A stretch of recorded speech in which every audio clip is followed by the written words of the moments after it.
Assalamualaikum warahmatullahi wabarakatuh. Kembali lagi bersama saya Titis Dwi Pratika dengan rekan saya Ina Aziza Septian dari Prodi Statistika UII. Pada tutorial video praktikum analisis regresi terapan kali ini, kita akan mempelajari bagaimana cara pengujian asumsi dengan menggunakan R dari model analisis regresi sederhana yang sudah kita dapatkan. Video kali ini akan disampaikan oleh Titis Dwi Pratika. Langsung saja kita simak videonya. Nah, setelah teman-teman tadi mempelajari bagaimana cara melakukan analisis regresi linear sederhana, selanjutnya kita akan melakukan pengujian asumsi dan pelanggarannya untuk analisis regresi linear sederhana. Jadi, analisis regresi itu kan merupakan alat analisis yang termasuk ke dalam statistika parametrik. Dengan demikian, untuk melakukan regresi harus melakukan pengujian asumsi terlebih dahulu. Jadi, asumsi ini tuh seperti syarat-syarat yang harus dipenuhi pada model regresi linear agar model tersebut itu menjadi valid sebagai alat penduga. Nah, kalau misalkan analisis regresi sederhana, itu ada 3 asumsi yang harus dipenuhi. Yang pertama, ada kenormalan residual. Yang kedua, tidak ada autokorelasi atau residual saling bebas. Dan yang ketiga adalah homoskedastisitas atau kehomogenan variansi residual.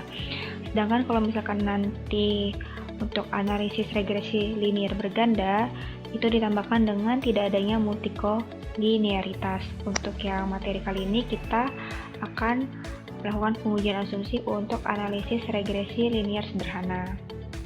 Langsung saja kita mulai menggunakan R-nya. Oke, ini udah tampilan R-nya. Kita mulai dari yang pertama untuk pengujian asumsinya, yaitu asumsi kenormalan residual. Jadi, asumsi kenormalan residual itu apa sih?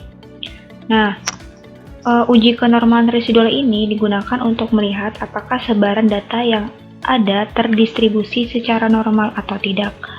Model regresi yang baik adalah model yang memiliki distribusi data normal atau mendekati normal. Nah, metode yang digunakan dalam pengujian kenormalan residual salah satunya dapat menggunakan uji Kolmogorov-Smirnov dengan hipotesis sebagai berikut. Bisa dilihat ini H0-nya residual menyebar normal dan H1-nya residual tidak menyebar normal. Nah, kita bisa langsung mulai di sini. Untuk asumsi kenormalan residual,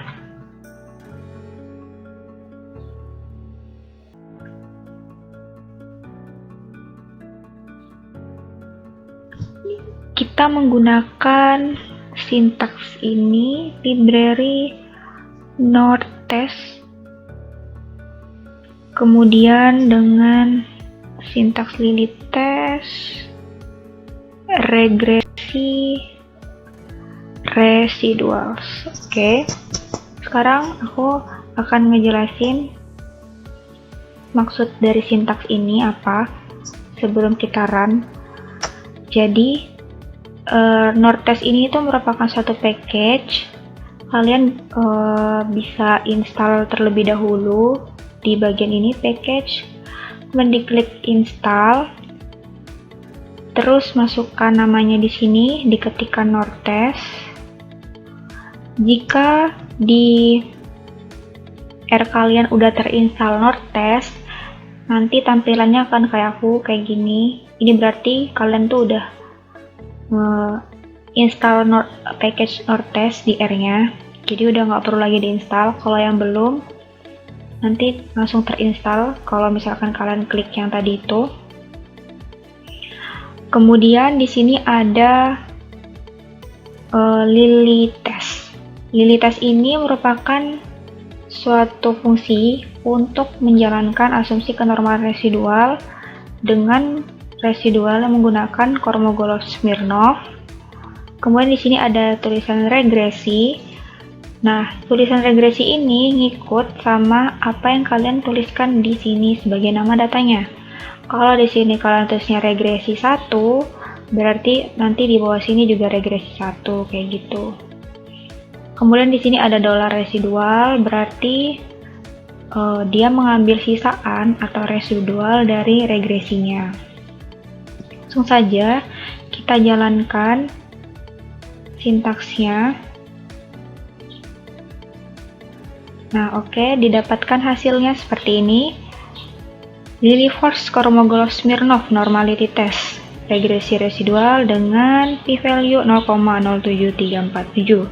Jadi yang kita pakai untuk pengujian yang ini, yang p-value 0,07347.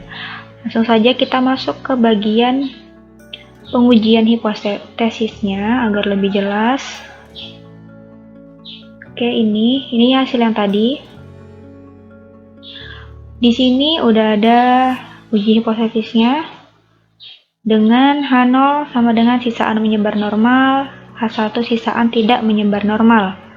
Tingkat signifikansinya ada alfa sama dengan 5% atau 0,05 dengan daerah kritisnya tolak H0 jika p-value lebih kecil daripada alfa, kemudian gagal tolak H0 jika p-value lebih besar daripada alfa. Kemudian di sini ada statistik uji dan keputusan. Di sini p-value yang kita dapatkan tadi 0,07347 dengan alfanya sebesar 0,05, sehingga bisa dilihat di sini kalau p-value-nya ini lebih besar dari 0,05, sehingga kalau lebih besar maka dia gagal tolak H0.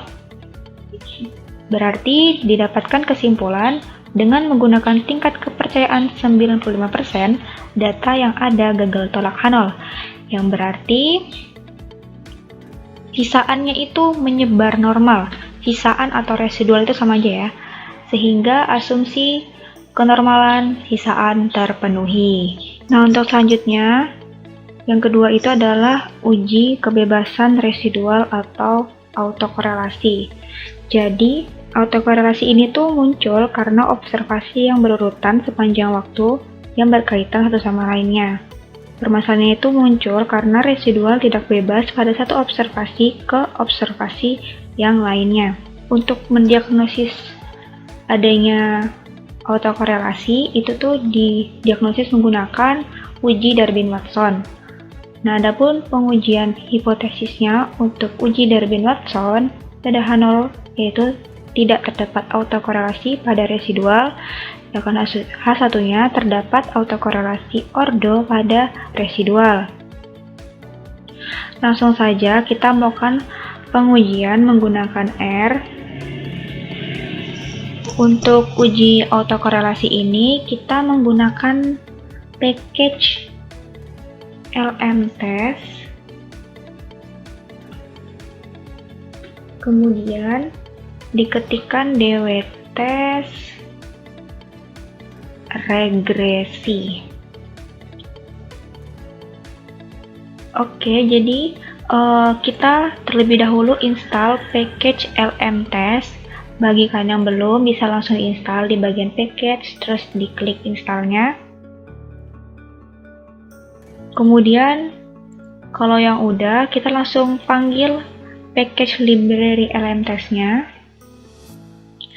Kalau sudah, kita jalankan sintaks dw-test-nya. Untuk dw-test ini merupakan pengujian kebebasan residual menggunakan Darwin-Watson yang tadi. Kemudian regresi ini mengikuti nama data yang kita tuliskan di sini. Jadi kalau regresi 1 berarti di sini juga ditulis regresi 1, kalau regresi berarti regresi aja. Nah, ini ada hasil analisisnya di bawah sini. Itu didapatkan p-value-nya 0,03499. Oke, langsung saja kita masuk ke bagian pengujian hipotesisnya. Di sini udah ada hasilnya.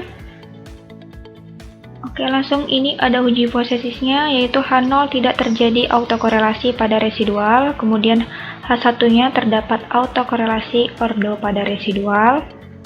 Kemudian ada tingkat signifikansi alfa sama dengan 5% atau 0,05 dengan daerah kritis tolak H0 jika p-value lebih kecil dari alfa, kemudian gagal tolak H0 jika p-value lebih besar dari alfa. Kemudian di sini ada statistik uji dan keputusan. Karena tadi kita dapatkan p-value-nya 0,03499, di mana nilai ini lebih besar daripada alfa sebesar 0,05, sehingga kalau dia lebih besar maka gagal tolak H0.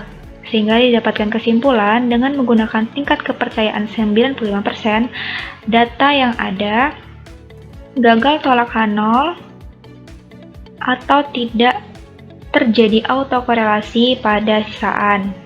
Sehingga hal ini berarti asumsi autokorelasi terpenuhi. Nah, untuk pengujian yang terakhir, untuk analisis regresi linear sederhananya yaitu homoskedastisitas atau kehomogenan variansi residual. Jadi, uji heteroskedastisitas ini tuh bertujuan untuk menguji apakah dalam model regresi terjadi ketidaksamaan varian dari residual satu pengamatan ke pengamatan lain. Nah, biasanya heteroskedastisitas ini terjadi apabila variabel gangguan tidak mempunyai varian yang sama untuk semua observasi. Di sini ada uji hipotesisnya, yaitu H0 asumsi kehomogenan variansi residual terpenuhi, kemudian H1-nya asumsi kehomogenan variansi residual tidak terpenuhi. Oke, langsung saja kita masuk ke bagian R-nya untuk pengujiannya.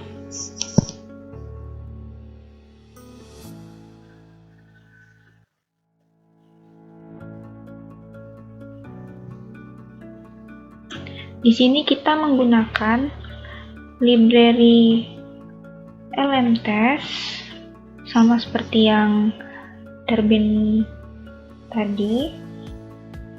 Kemudian diketikkan sintaks bptest, regresi,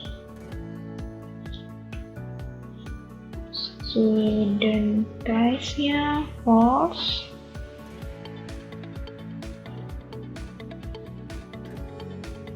kemudian ini datanya data. Nah, di sini aku akan menjelaskan masing-masing dari sintaksnya. Di sini kita menggunakan package LMTest, kemudian kita panggilkan yaitu library LMTest. Selanjutnya di sini ada bptest, karena kita mau menguji asumsi kehomogenan, yaitu menggunakan uji Breuss-Pagan, sehingga di sini namanya bptest. Kemudian regresi di sini nama variabel yang kalian tuliskan di sini. Kemudian ada student this, itu kita tuliskan false. Kemudian datanya di sini diisi data. Kalau data yang ini kalian tulis data 1, berarti di sini kalian tulis data 1 juga. Langsung saja kita run. Di sini didapatkan untuk Breuss-Pagan-nya kita dapat p-value 0,7393. Langsung saja kita masuk ke pengujiannya agar lebih mudah. Nah, di sini teman-teman kita mulai untuk pengujiannya yang homoskedastisitas. Ini pengujian yang tadi kita dapatkan p-value-nya 0,7393. Di sini ada uji hipotesisnya, yaitu asumsi kehomogenan variansi residual terpenuhi. Kemudian H1-nya asumsi kehomogenan variansi residual tidak terpenuhi dengan tingkat signifikansinya alfa sama dengan 5%. Kemudian daerah kritisnya tolak H0 jika p-value lebih kecil daripada alfa dan gagal tolak H0 jika p-value lebih besar daripada alfa. Di sini ada satu titik ujian keputusan. P-value-nya ini 0,7393, yang mana nilai ini tuh lebih besar daripada alfanya, sehingga dia gagal tolak H0. Jika gagal tolak H0, maka didapatkan kesimpulan bahwa dengan menggunakan tingkat kepercayaan 95%, data yang ada gagal tolak H0, yang berarti asumsi kehomogenan variansi residual terpenuhi.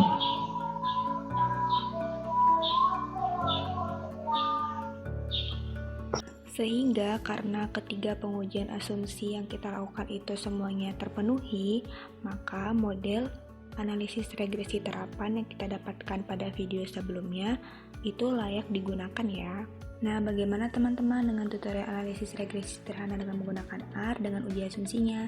Insya Allah sudah jelas ya. Terima kasih sudah menonton video kami. Wassalamualaikum warahmatullahi wabarakatuh.